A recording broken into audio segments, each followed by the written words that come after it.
నమస్తే, welcome to mega 9 TV. నేను సిరాజ్. దాయాది దేశం పాకిస్తాన్ పరువు మరోసారి అంతర్జాతీయంగా గంగపాలైంది. ఇప్పటికే ఆర్థిక సంక్షోభంతో అల్లాడుతున్న ఆ దేశానికి సొంత విమానయాన సంస్థ ఉద్యోగులే కోలుకోలేని షాక్ ఇచ్చారు. దివాలా తీసినటువంటి పాకిస్తాన్ ఇంటర్నేషనల్ ఎయిర్లైన్స్ నుంచి విస్తుపోయేటువంటి నిజాలు బయటికి వస్తున్నాయి. డ్యూటీ మీద విదేశాలకు వెళ్లినటువంటి సిబ్బంది విమానం దిగడమే ఆలస్యం అన్నట్లుగా కనిపించకుండా పోవడం ఇప్పుడు చర్చనీయాంశంగా మారుతుంది.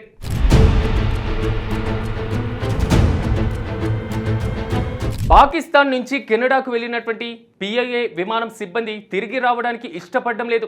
ఇప్పటి వరకు ఏకంగా 22 మంది ఉద్యోగులు కెనడాలో అదృశ్యమైనట్లుగా సమాచారం. ఇందులో ఫ్లైట్ యొక్క అటెండర్లు, పైలట్లు, ఇతర క్యూ మెంబర్స్ కూడా ఉన్నారు. కెనడాలోని ఉదాసీనమైనటువంటి శరణార్థి చట్టాలను ఆసరాగా చేసుకొని అక్కడే ఆశ్రయం పొందేందుకు వీరంతా ప్లాన్ చేసుకున్నట్లుగా సమాచారం. పాకిస్తాన్లో దిగజారినటువంటి ఆర్థిక పరిస్థితులు, భవిష్యత్తులో భరోసా లేకపోవడం ఇందుకు ప్రధానమైనటువంటి కారణంగా వినిపిస్తుంది.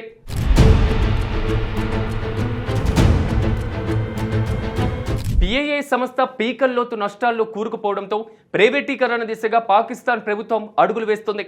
డిసెంబర్ 23న ఈ సంస్థను అమ్మేందుకు వేలం నిర్వహించనుంది. అయితే గతంలోనే అమ్మకానికి పెట్టిన ఎవరు కొనడానికి ముందుకు రాకపోవడంతో ఆ ప్రయత్నం విఫలమైంది. ఇప్పుడు సంస్థను ప్రైవేటు పరం చేస్తే తమ ఉద్యోగాలు ఉంటాయో ఊడుతాయోనన్న భయం సిబ్బందిని వెంటాడుతుంది. దీనికి తోడు ఇప్పటికే ఉద్యోగుల బెనిఫిట్స్లో కోత విధించడంతో వారంతా తీవ్ర అసంతృప్తిలో ఉన్నారు.